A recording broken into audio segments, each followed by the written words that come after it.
All right. Thanks everyone for joining this webinar. My name is Christopher. We'll get to introductions soon, but this webinar is all about how smaller cities can embrace on-demand transit. So we're super excited to present this webinar together with our good friends over at Agoura Hills. And yes, so let's go over the quickly go over the agenda for the webinar today. So most of this presentation actually going to be focusing on an interview with the great teams there over at Agoura Hills. We're also going to have a quick round of introductions. We're going to talk about some general strategies around solving small city transit challenges with the use of on-demand transit. And at the end, we're going to also have a Q&A that for any questions that came in during the presentation. So if any time during the presentation you have any questions, feel free to put it in the Q&A box, or even just put it in the chat. We'll get to the questions at the end of the presentation. All right, so let's do a quick round of introductions. I can give a quick round of introduction of myself first, and then we can head over to the Agoura Hills team. So my name is Christopher. I'm one of the co-founders and the CEO of Spare. I've personally overseen us launching probably around 200 services on Spare, and across both microtransit and paratransit, but also a lot of other different services. And I'm super excited to be part of this presentation today, especially because many of the services that we run are with smaller communities. So it's really exciting, and I don't think we talk enough about how we solve these challenges for smaller communities. All right, so let's head over to the Agoura Hills team. Amy, do you want to give a quick introduction of yourself? Sure. Thank you, Christopher, and good morning. Good morning, everybody. My name is Amy Brink. I'm the Director of Community Services with the City of Agoura Hills. I've been with the city for more than 25 years, and transportation services has been an area of service that has been under my watch for several years. I'm excited to be here today. I'll turn it over to the rest of the team. Thanks, Amy. Good morning, everyone. My name is Celaya. I'm the Deputy City Manager for the City of Agoura Hills. I've been with the city about 18 years and have been working with Amy alongside as transportation partners, her and I, between our office overseeing our kind of local funding so we can run our transportation. I work with Amy and her team to kind of make sure our operations are going good. But it's nice to be here this morning. We look forward to kind of talking about our experiences with Spare and how we're kind of managing our transportation this morning.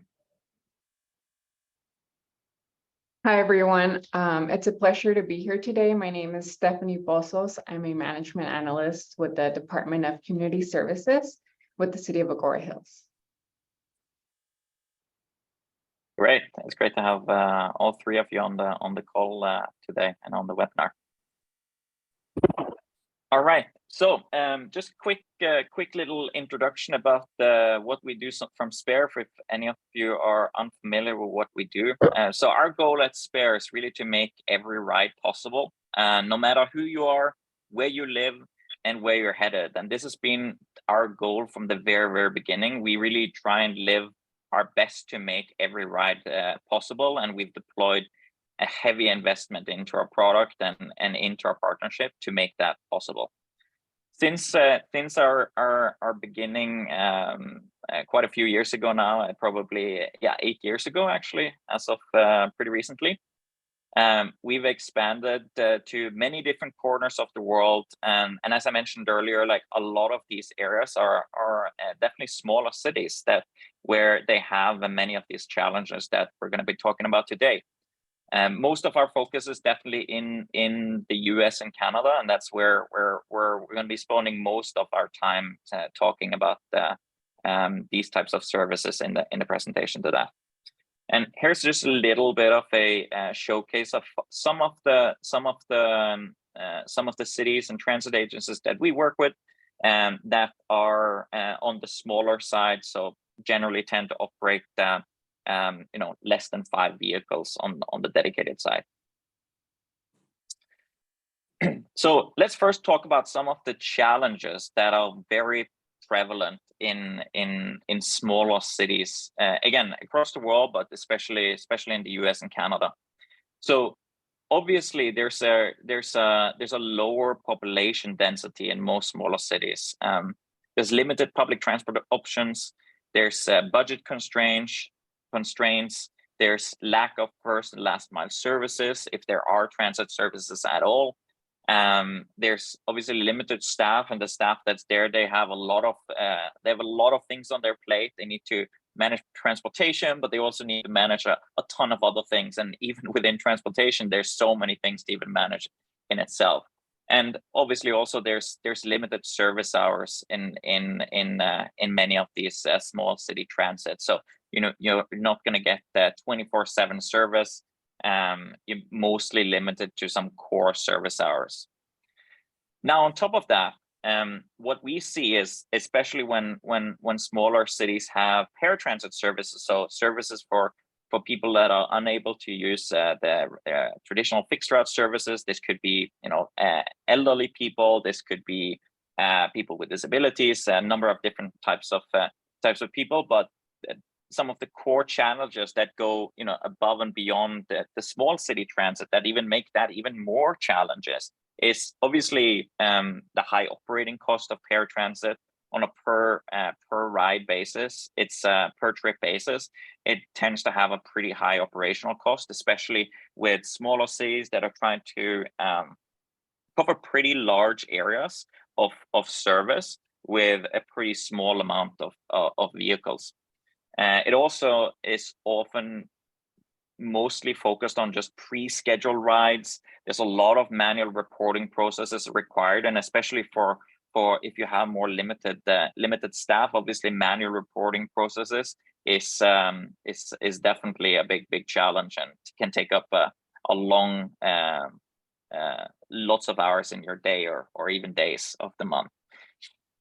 The final piece is that since most of these paratransit services are bookable mainly using call centers at this point, or by calling in to book a ride, there's an inherent need for call center, obviously, despite the limited staffing. So there's really big challenges of how do you actually build up a call center that can fulfill all of the service hours in a place that is already struggling with limited staff. So we're going to talk about some of these challenges and how we've helped solve some of these challenges in a couple of questions in this conversation. First, we're going to take a quick poll of the audience. We would love to learn a little bit more about how your service operates. I know that probably most people are interested in this webinar is focused on the smaller service, would love to understand a little bit more about the size of your demand response transit service. So give it a couple of seconds here, and I'll let you choose where you see best fit.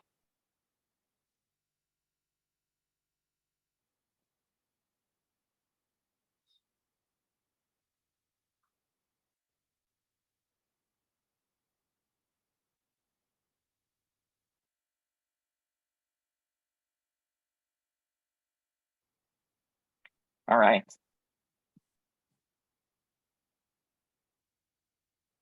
Oh, I also just realized that the chat is disabled. So I think for people that have questions on the webinar, feel free to just type it into the Q&A. That would be probably the best option at this point.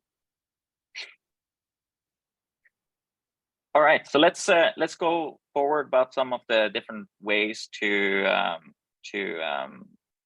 actually solve some of these challenges.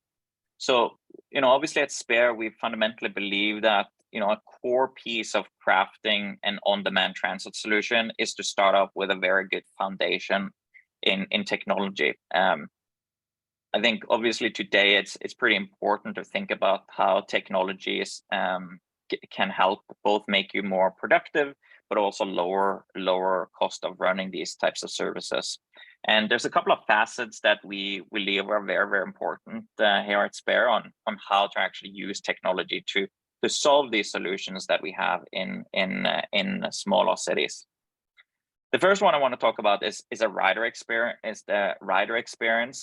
You know, with the advent of all of these different modern mobility services that people are so used to these days, if it's everything from, you know, bike sharing to ride sharing to all kinds of different ways of sharing, car sharing, there's also a much more elevated rider experience, and especially for grabbing the choice riders, right? The riders that so many transit agencies are looking to bring on, where, you know, they actually choose to ride transit. It's not because they have to ride transit, it's because they choose to ride transit because the experience is so good. And in order to meet those people, we really believe that you need to have a very modern rider application and have ability to both be available to book a ride in a very easy manner. It should be seamless to book a ride. The other piece is obviously how does this service connect with other services that you may already be operating? Maybe you're operating a few fixed route services, maybe within the city, or maybe as more like a commuter service out to larger areas surrounding your city. In order to best accommodate this, we truly believe that having a multimodal integration is very, very beneficial. We've seen most of our successful partnerships have really had a huge fundamental piece in terms of having a good multimodal integration. The next piece I want to talk to is around streamlined operations. The first piece of this is really around cloud-based operator portal. I mean, we all saw this during COVID, that, you know, being able to be constrained to operating your transit service just in one location, it had to move to be able to be accessed anywhere, just as long as you have a internet connection. So being that Spare is a cloud-based portal, we've seen this being hugely helpful for our partners that, you know, sometimes they're going to be in the office, sometimes they're going to be working from home, sometimes they're going to be working from out the field, and they need to have like that access during all of those times, even, you know, across different devices, even if it's a tablet or a laptop or a full desktop computer, or even a huge mission control monitoring display, if that's needed. The second piece is around automation and control. Obviously, there's been a lot of talk over the last couple of years around like the push for automation. I mean, we at Spare, we truly believe in this push of how can we make at least some of the more simple things more automated, so that staff can focus on the more customer oriented pieces that are more complicated and can just give better customer experience, so that we can have the machine take care of all of the simple things, and then we can have staff focused on things that really matter for customer service. The final piece around streamlined operations, this is especially important if you're running some kind of eligibility-based program, is to have a very streamlined eligibility program. We see a lot of partners really get lost in the complexity of managing eligibility, and that's also where it's very important to have figure out how we can streamline that as much as possible, because some services are going to be open for the general public, some services are going to be open to only certain groups of individuals, and having a good way to manage that is pretty critical. The final piece, and this is a very big one, and we're gonna talk a little bit further about this during this webinar, is to really have optimized supply. And this is we see this as super important, especially in smaller communities.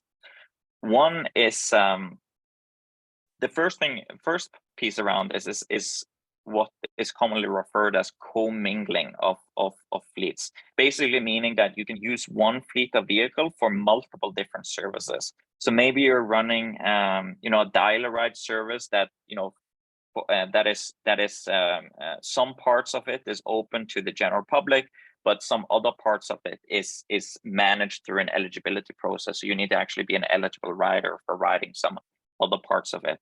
Without commingling if you're not commingling these two services, basically what you would need to do is have independent fleets for each of these services. So you need to have one fleet of vehicles that are for the riders that are using the general public service, and you need to have a separate fleet of vehicles for the riders that are using the eligibility-based services.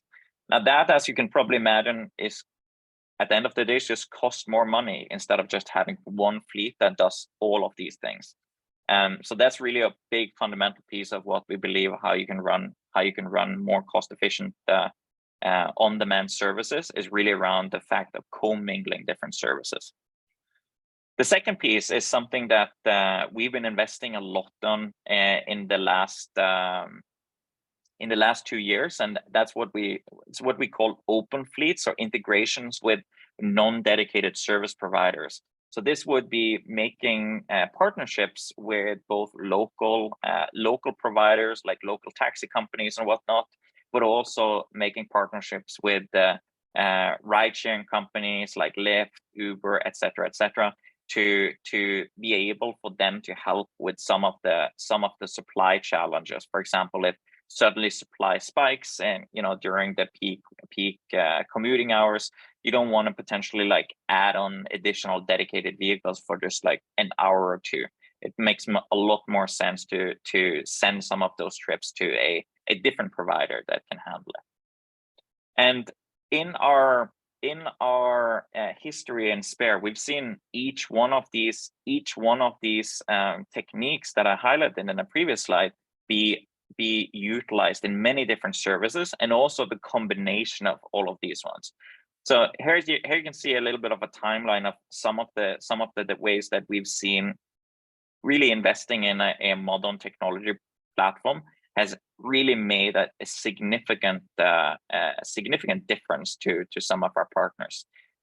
With on-demand pooling, we've been able to see how Star Transit, which is one of our partners in Texas that operate a fairly small service, they've been able to increase their ridership by more than 10x compared to prior to Spare. And a lot of that has really come into the ability to have shared rides, right? A shared ride just makes it you're opening up more seats in your vehicle by sharing rides. So that's a very important piece to have with this. The second one is around the on-demand commingling, and City Bus. They estimate that they save about $3.80 for every $1 spent by utilizing this commingling. So that's a very, very important piece. And then more recently, you have this mixed fleet, open fleets, non-dedicated service provider model, where you both are utilizing your own vehicles or contracted vehicles, and then also sending to, for example, a rideshare company. And by doing that, we've seen tremendous cost savings. For example, here with the Collin County Transit, and that cut their operational costs by over 47% per ride, which is pretty astonishing in terms of what we've seen in across our partners. The final piece there is another piece to think about, especially around smaller communities, is how you can craft on-demand solutions that give you choice, right? Like at the end of the day, our goal is to make it so that you can choose what services you need, right? What in terms of technology, in terms of transit operations, call center, fleet integration, marketing. We actually call this our like flexible turnkey services. Consider it almost like an a la carte method, where maybe you already have some of these vehicles that you want to operate. That's great. Spare can come and help on. We can bring in some call center assistant. We can help with our many relationships to different non-dedicated service providers, and you can kind of scale this up and down as you wish, right? So maybe you start with your own vehicles, and in one case, maybe you don't have the ability to add on vehicles quickly enough to keep up with demand. So then Spare can actually come and help solve that. And in order for us to do that, we tend to use the vendors that you trust the most. So we love working with local providers that can help meeting your needs and really contribute to the local economy in the best way we can. And then another thing is that really this ability to integrate with these non-dedicated service providers and rideshare companies and bookable vehicles in your city, that gives us an ability to meet real-time demand like no others. And the final piece here is around combating shortages. This is a typo here, is like combating driver shortages by leveraging third-party providers. We, every city of all sizes and in all geographies, I think I have probably a conversation about this every 2-3 times a week these days around how these huge driver shortages are really stressful for our customers, and giving people an ability to leverage some of these third-party providers, if it's dedicated or non-dedicated, it's really made a huge difference. So let's go into some examples here of some smaller city transit services. I first want to go over a smaller city paratransit service, and then we're going to turn the table over to our friends here at Agoura Hills. So the first one I want to highlight is around paratransit. So this would be an eligibility-based program where people need to be eligible for being part of and riding on this program. This one specifically is a same-day paratransit service in McKinney, Texas, which is just north of Dallas, Texas. And McKinney, they actually came to Spare because they needed a scalable and flexible transportation solution that could accommodate the rising demand for transportation across a very, very big service area. It's hard to really show on a map how big this service area is, but it's massive. It's very, very difficult to even honestly consider transit in an area this big, especially if you're using only dedicated vehicles. So we came up with a pretty flexible turnkey offering for McKinney that is giving them both the ability to leverage a call center, a very flexible and scalable call center through Spare, but also leveraging our transit operations expertise, both in terms of dedicated vehicles and in terms of non-dedicated vehicles. So in terms of the mix between these different vehicles is that about 30% of the trips on this service is handled by a dedicated fleet. And then 70% of this service is handled by a non-dedicated fleet, mostly related to an integration that we have with Lyft. And what that really means is that Collin County can not only meet, but exceed the rider experience that they wanted, and be in a position where they can deliver that at a very, very cost-efficient manner and in a super scalable way. So, I think data can sometimes speak for themselves, and I want to show you this. And here's actually where you can see a really good understanding of how their cost per boarding has gone down pretty dramatically since we started supplementing their dedicated fleet with Lyft in this case. Even though we saw a huge increase in ridership growth, they're currently doing more riders per month. No, they're currently doing more riders per week than they used to do per month. So it's pretty astonishing how much growth they've seen since they relaunched this service in January 2022. So I think it's a really interesting showcase, and we've been being able to do that with extremely limited additional staff. Actually, I heard we talk about it here. So some of the results that we've seen with Collin County, we've obviously seen improved coverage. As I mentioned earlier, here is actually the service area. It sets 875 square miles. So it's a very, very big service area, and we've been able to serve that in an incredible way. It's highlighted here in bold on the bottom here. We're actually being able to meet rides with 15 minutes or less even in this huge service area. So So being able to have this mix of both dedicated and non-dedicated vehicles has been a tremendous success for Collin County. In terms of how they actually manage this, they actually just have 2 full-time employees at Collin County that manages both their transit system and a whole range of other things that they need in terms of the city. So it's been incredible to see how we've been able to, so dramatically increase ridership without the city needing to bring in more staff. And again, like we've been also being able to improve our reporting, where we've been able to create reports around in order for them to meet their in order for us to help with them with their getting them off this previously very manual way that they were doing reporting, where we can do reporting across all of their different services, all of the different fleets in a very, very easy manner. So that's it about the Collin County. Now let's turn over to Agoura Hills. So the next one I want to talk about is around an example of a small city microtransit. So the microtransit service that Agoura Hills they're going to talk about later soon is really around an general public service. So it means that everyone can use the service as long as their origin and destination is within the zone that they have defined, and then it's mostly also focused on providing more late night service when we want to promote that people get home and to their destinations in a safe manner. So first, let's see what the Agoura Hills team can tell us a little bit about the Agoura Hills, because I don't think that there may be some people on this webinar that are not too familiar with the Agoura Hills. So who wants to take this question? Yeah, actually, I'm going to jump in. Thank you, Christopher.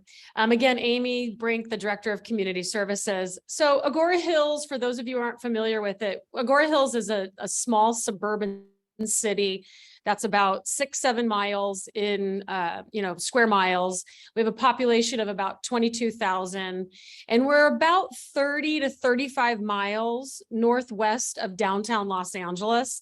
In fact, we're just on the other side of the Santa Monica Mountains from the city of Malibu, just as a point of reference for you. We are a suburban town nestled in a lot of mountains. We are fairly spread out. Resources are a little bit farther than most when you're living in a very urban area. We do have one main, what we call bus or metro line that comes from downtown LA. It's a bit of a connection, but there's one public transit bus that you could take all the way downtown. It's called our line 161, and you could also take it out towards the San Fernando Valley and then hop on what's called metro lines, which would move you more through the Southern California area. That being said, we rely heavily on our on-demand transit that we currently have. It's what we call a curb to curb, where people can call and get a ride, pick up at the front door, and then it drops you off at the curb of your destination.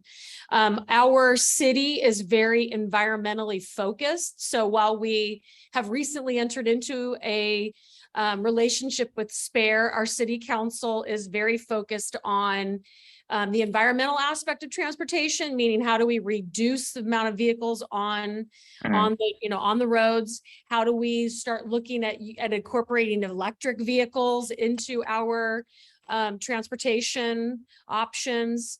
And just really getting the cars off the road is a big priority for the city council. And I think we might talk about that a little bit later. We also have what's called, we in our conversations with SPARE, we've kind of come up with this description of our demographic. We're very car centric. People are not used to, because we don't have a lot of public transportation out here. People are used to getting in their own car and driving down the road to do their errands or go about their business. So I think it's a little challenging to get people used to public transportation and get them in these in these vehicles. So that's one of our challenges as well. And then the other thing we can talk a little bit down the road, we also benefit from what's called a gas tax. Los Angeles County has gas tax funding that the city has been a beneficiary for several years, which helps subsidize the transportation. It's exactly what the gas tax is supposed to do. And our residents and local community members are actually able to take advantage of having reduced costs of ride. So it's very beneficial. So that's a little bit about Agoura Hills. Happy to answer more questions about it. Cool. That's a great summary. Thanks, Amy. All right. So now that we heard a little bit more about how the city is in general, can you elaborate a little bit more on your existing Dial-A-Ride program, the challenges it faces, and how your engagement with SPARE began? Sure, I'll handle that one, Christopher. Hi, this is Celaya again with the City of Agoura Hills. Basically, the history of our Dial-A-Ride is we have been providing what we call general public service for a while, and we were using in the beginning a combination of our own city fleets where we own the vehicles, and we contracted with a provider to kind of run the service. As you mentioned, it was an old call center service where people would come. They wanted to take a ride, they would call, schedule an appointment, and then they would wait for the vehicle to show up and then take them to their point of destination. Our Dial-A-Ride primarily is, as we indicated before, it is our primary public service in Agoura Hills. We only have one kind of bus system that runs through. It's the MTA. It's called the Line 161 that kind of just comes through our city through the main thoroughfares. And there is no other way of getting around. Like if you want to go from your home to, let's say, the shopping center, the local MTA bus is not going to get you there unless you're going to one of the main shopping centers that's on Canaan, where the bus kind of crosses by. It is an antiquated system. Back in the day, like I said, we were running, it was a premier service. We were one of the very few cities that was providing a door-to-door service where you could go schedule a ride, have someone come to your house, pick you up, and then maybe take you to a friend's house in Agoura Hills. That was something, we were one of the last few cities that did that. We started to kind of realize that the system, because it was antiquated, it was getting older, we were running into challenges with respects to, as I mentioned before, labor issues, because we were contracting that service out. We did have challenges at times with the contractors when there would be potentially drivers weren't showing up, or they would take another job somewhere else because they found they could get better pay. And it started to create a little bit of a challenge for us with respects to efficiency and response time. Our wait times began to get longer. And over the years, we started noticing that we were losing ridership. Additionally to that, as maybe mentioned, we do get some funding through our local county gas tax funding through our MTA, which is referred to as the Metropolitan Transportation District. And with that, we have reporting. And so with that, we always have to be providing reports. And for us, just kind of data extraction began kind of become a challenge. We were always trying to find out who our ridership was, and we just weren't getting the information that we needed.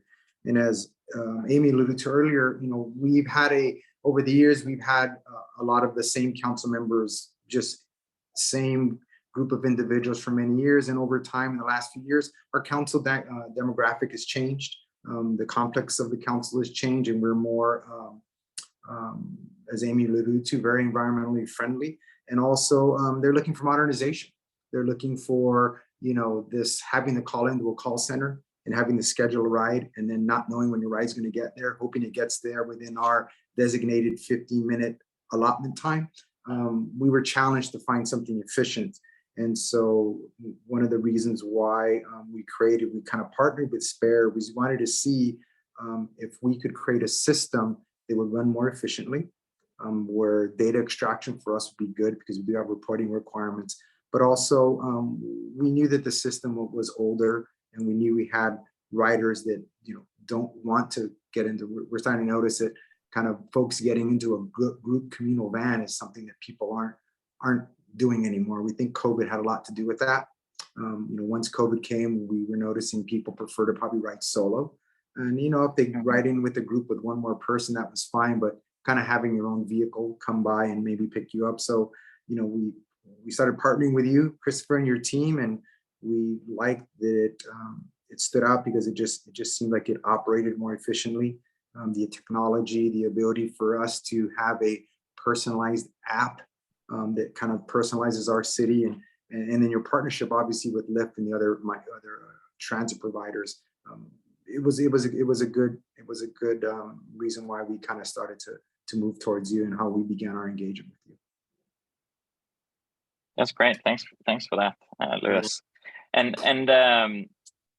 I guess one of the things that I think is important to note here for the audience is that the way that it works currently is that there's the existing dial ride program, and then the new service that you're provided, which is called the Agoura Hills Go. Those are like separate programs, correct? Yes. We still run our dial ride programs for our seniors, but we also wanted to do what we call the AH Go program, which we expanded our traditional dial ride, went into later evening hours, because normally our dial ride runs from, correct me if I'm wrong, Amy and Stephanie, like 7 to 7. And then usually by that time we're done. And we started to realize, hey, people might want to get out and go other places. So we decided to kind of expand our dial ride, but use something different, kind of use your service, use a system that allows people to get on their phone, schedule a service, be able to see when the driver is going to arrive.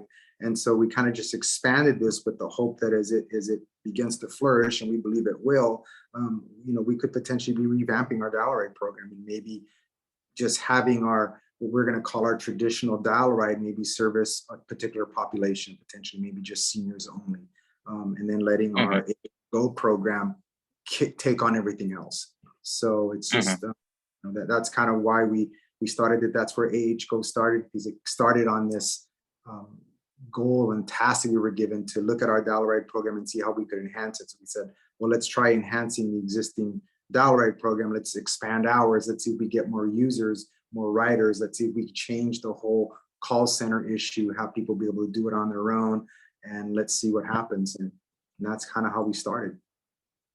That's amazing.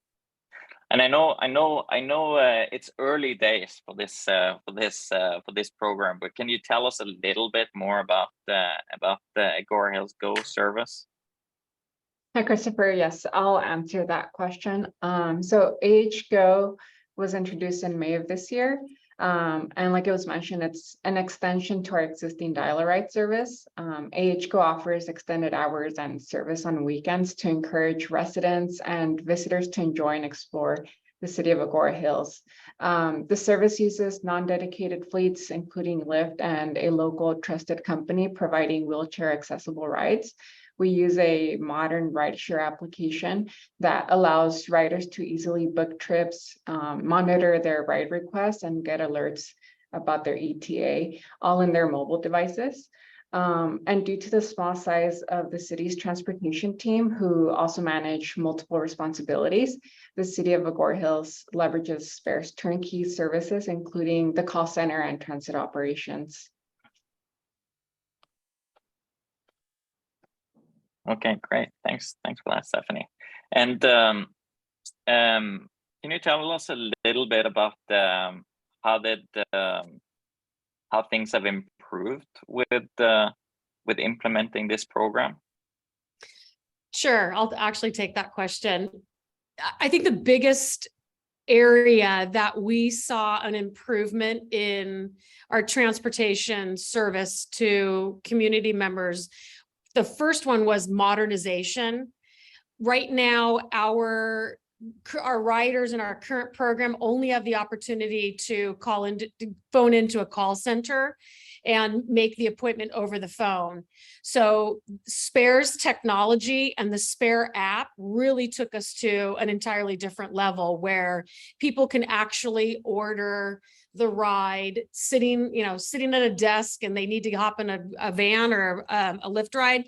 They can call it and order it, and it'll be there within 15 minutes. So the modernization of having access to the app was huge for the city of Agoura Hills. And I think with that comes the option of being able to do a call center or using the app. I think the second part of it is the payment. being able to actually pay online. Our current service does not afford people an opportunity to pay with a credit card.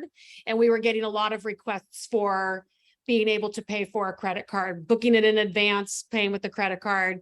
Options not there in our existing service. So that was a whole other area that really, really kind of catapulted us into a different arena. The other aspect is reliability. I think Lewis kind of alluded to that. Some of the challenges that we have dealing with a smaller service and being kind of beholden to a company that we're in a contract with to provide the service is that, and not using an option like Lyft, where we're drawing from a larger number of vehicles and a larger number of drivers, we're kind of, we're obligated to this group of pool of drivers, and it's a fixed number. So if one of them calls out, two of them calls out, or all of a sudden, the number of drivers is down, then the reliability of getting those rides and the reliability of drivers showing up is completely diminished. So the city spares partnership with Lyft was really attractive to the city, because I think that they were looking for that quick, easy, and reliable type of transportation. So I think that's another reason that Spare and our relationship with Spare has improved our service. I think that, internally so that's kind of on the customer side. Internally on the staff side, how it improved our service. I think one, the reporting, and I think Christopher, you kind of talked about this initially when we kicked off the webinar, but Spare's capability to provide those reports, those numbers. We're constantly, it's in the time that we've been working with you, the amount of conversations that we've had about looking at our numbers, our riders, like we can pull that information out at a moment's notice. And it's really helpful in conversations when we're making decisions and talking about our current service. As compared to, and I don't want to sound like I'm criticizing our existing program. It just is. It's a program the city's had for 30, 40 years, and it works well. It works for a certain type of a rider, but there are challenges with it that make things sometimes a little harder to deal with. So having access to that information, that rider information and program information, having it that quickly and that accessible has been huge for us. And I think that really made the process and the program a lot more, it was better for staff. And then that helps with reporting, because we're constantly having to report. We do get funding, so we're required to report numbers and be able to provide feedback, not at a moment's notice, but within a certain amount of time. So that certainly helps.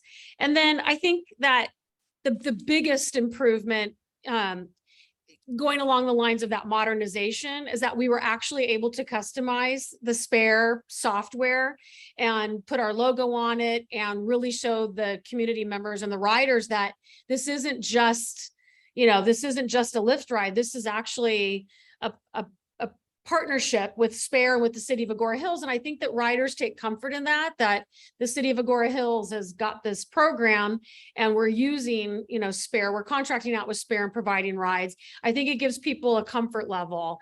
And I think it shows them that it's a sustainable program that's going to be around for a while. So, I know that was a lot, but there were probably 5 or 6 big elements to like what really improved things for Agoura Hills. And it's been great. And we're looking forward to only building it. So I think those were probably the big points. The modernization was huge. Going on that app, having the app and being able to customize that app was a really big win for the city. So we're very thankful for that. So I really appreciate you sharing that, Amy. I especially hits me with this. I love your point around like resilience, where what if one of the drivers doesn't show up one day? I mean, we hear that constantly. I actually heard, smaller cities definitely get hit bigger because they just tend to have smaller fleets. So if they just have a few vehicles and one of the drivers doesn't show up, then obviously that can have a huge impact to the rider's experience of the service. And unfortunately, if the rider gets a bad experience, then that could really diminish their their interest of using the service again. So maintaining that high rider experience is very critical. And I think it's not only a bad experience. I just think in a post-COVID world, we've learned that people need to be able to react and move quickly. And I don't want to say that there's an expectation, because I sort of feel like it's just kind of how the world is working. And I think we've there's been a little bit of a flavor that we've talked about, cramming into vehicles and having to wait 45 minutes. Like, all of that stuff is kind of off the table now. People want to quickly be able to order on their own, a ride, hop into a vehicle, go do their business, and then be done with it. So there is a little swiftness that has kind of come up in our transportation world. And so I think that certainly plays into it. I really do. No, absolutely, for sure. People are definitely have different expectations these days.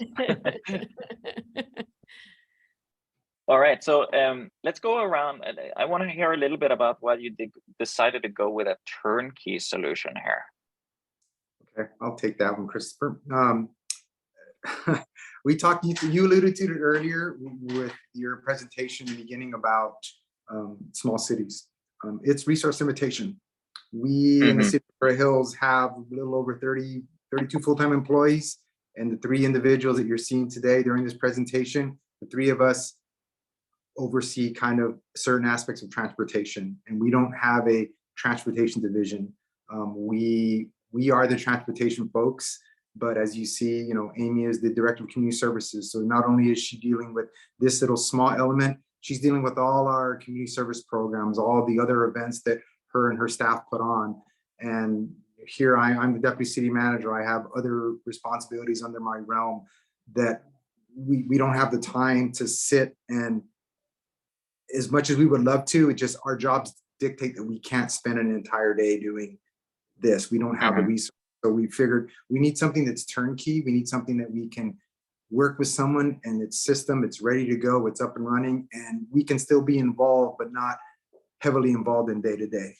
The other part is just kind of the ease of use. Your team, when we first been working with you ever since we started almost 2 years ago, right? This has been going on for almost 2 years. We finally got this done. Very reliable. Just the ability for you folks to work with us, the partnerships that you have. You obviously have a lot of partnerships with other transportation providers.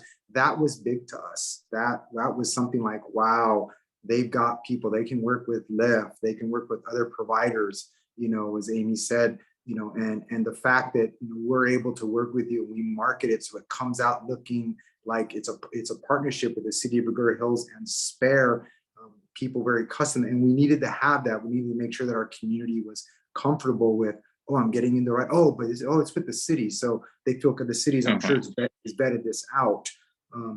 It's just one of those things that, that we like, the flexibility solution, how easy it is to work with your vendors. I mean, we kind of ran into a small little snag, and the next thing we knew, you had an answer for that, and it happened. For us, it's not having to worry about the day-to-day operations that go on. We do. I mean, obviously, we don't just like, oh, you folks are going to handle it. We do worry, but the fact that we're not involved in it all the time, the ability for us to have our own access to your platform, and we can get in on our own and look. And if we need to make not that your staff's not there to help us, but if we have the ability, we can go in and make a zone change within a couple of seconds, and we can expand our zone, and we're good to go. Those were things that that we just found made the turnkey solution. It was just something that was workable for us. It had to be, because we don't have a transportation division like other cities do, where you have people that are dedicated from the time they walk into the door until the time to walk out. They're doing transportation. Small city like us in Agoura Hills, we don't have that luxury. So we need to find something that can work on its own with our oversight as we're working hand in hand with you. Absolutely, and then you can also focus on more strategic things, like how do you want the program to evolve, and how do you want to expand it or change it, instead of being we can have those bigger conversations about what do we want to do with it. Wow, look at what it's doing. What can we do with it? When you have that time, it allows you to think. But when you're dealing with just day-to-day operation, oh my God, this isn't it. It takes away from that ability to kind of think and forecast out. Absolutely. Yeah, this is one of our last questions here, because from all of the webinars and presentations that I've done throughout my time here at Spare, people always love to hear how these things are funded. So I would love, I know you noted it a little bit in the beginning, but would love to learn a little bit more about how the funding of this program works. We're gonna let I'll take Stephanie. that one. Yes. The city receives Proposition A funding, which is a half-cent sales tax measure approved in 1980 by LA County voters, dedicated to funding transportation services and benefiting public transit. Los Angeles County Metropolitan Transportation Authority receives a half-cent sales tax, and they distribute it to the various cities receiving this funding. The city of Agoura Hills also receives an incentive grant from LA County Metro, funded by Proposition A incentive funds. And we also work with the County of Los Angeles to provide services to unincorporated areas, and we receive reimbursement from the county for those services. Very cool. That's awesome to hear. Yeah, it's always so interesting to hear how different places are funding this in a very creative ways. The last question here, we have just, if you're gonna just summarize in just 30 seconds what your future plans are. Can you give me just a quick bullet points? You guys, I'll jump in. I think our future plans could probably be summed up in, I kind of wrote some notes. We got 4 issues. We want to make sure that we're focused on sustainability, right? Getting vehicles off the road, looking to electric vehicles. How do we stay focused on our environment, our commitment to environmental sustainability? And that also plays into our climate action plan that the city has adopted. So future environmental sustainability is huge. Expanding and modernizing the program is another big focus. Again, it goes back to that, being able to give the riders the ability to manage their own rides right in front of them in a good amount of time, in an efficient amount of time, is another focus. And being able to expand. So being able to expand it and having that, and not having to, being able to easily expand. I'm going to say easily expand, and we can do that with Spare. And finally, it's going to be that long-term collaboration, knowing that Spare and the transportation providers that we're working with are going to be around. There's a future there. You know, it's not companies that are going to come and go. So those are probably the 3 or 4 elements of what we're going to be focusing on in our transportation moving forward. That's super exciting. I love hearing that. Cool. I'm gonna skip over this one because we're running low of time. I do have a tendency to go off on a tangent sometimes, so I'm not the best at keeping time. But we're gonna talk quickly about the recent promotion that we partner with Lyft on. I think we're actually launching this today, and this is actually also applicable to our friends at Agoura Hills. So I'll make sure that I send you a note about this afterwards. But basically, we're running a promotion right now where you can have 100 free Lyft rides if you want to test out this open fleets capability. You can provide 1 ride or 100 rides, and we're going to be able to set this up in a very quick and easy way. So if you're interested, send us an email on hello@sparelabs.com, or even directly to me at christopher@sparelabs.com, and we'll get you sorted out. Just want to finish up. I don't know if we have time for all of the questions. We will start by the ones that came in first.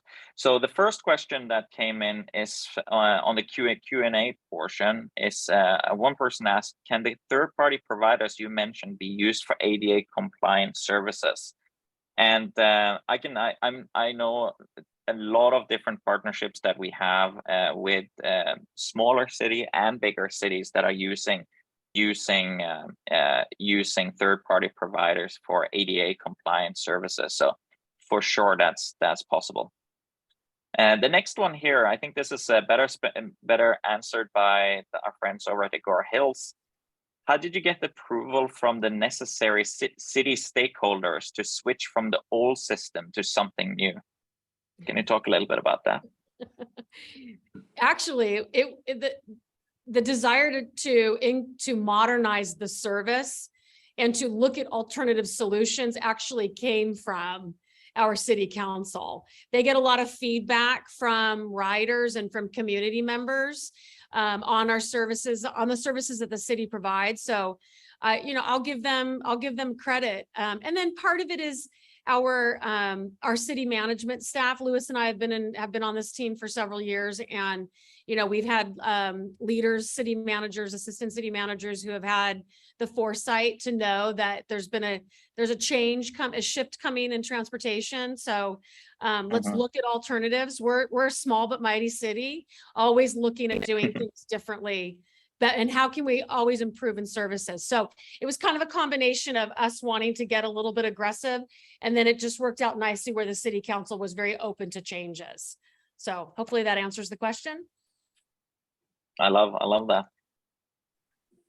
Yeah, that's great. Okay, so I'm going to turn it over to the webinar chat. We had one question come in here around how can we get a demo of what the app in Agoura Hills looks like for the riders?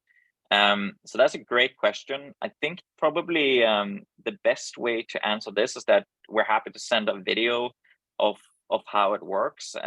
We won't have time, unfortunately, to do a demo during this presentation, but we love to send a video of how it works. So if you want, you can contact me directly at christopher@sparelabs.com, and I can send you a video of how the app works, or you can contact us at hello@sparelabs.com.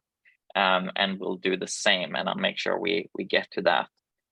Final question here we'll get time to is around the cost of this service. I'm gonna actually change this question a little bit to be something that I think is more applicable for the conversation. Is like, can you tell us a little bit about how the fare structure is for this service? Like, what does the rider actually pay, given that you're both using dedicated vehicles, but also Lyft in this case?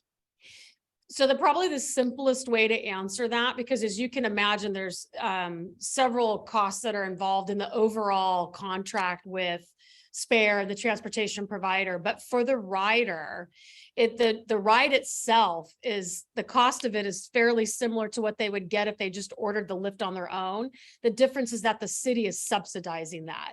So the rider is actually, and don't fall out of your seats, the rider is paying $1.50 to go around town. So while the Lyft ride, I mean, I guess if somebody circled the city for 20 minutes, the ride could cost up to $25, but then the rider is actually only paying $1.50. So the city's subsidizing that ride that would normally cost them like a normal Lyft ride.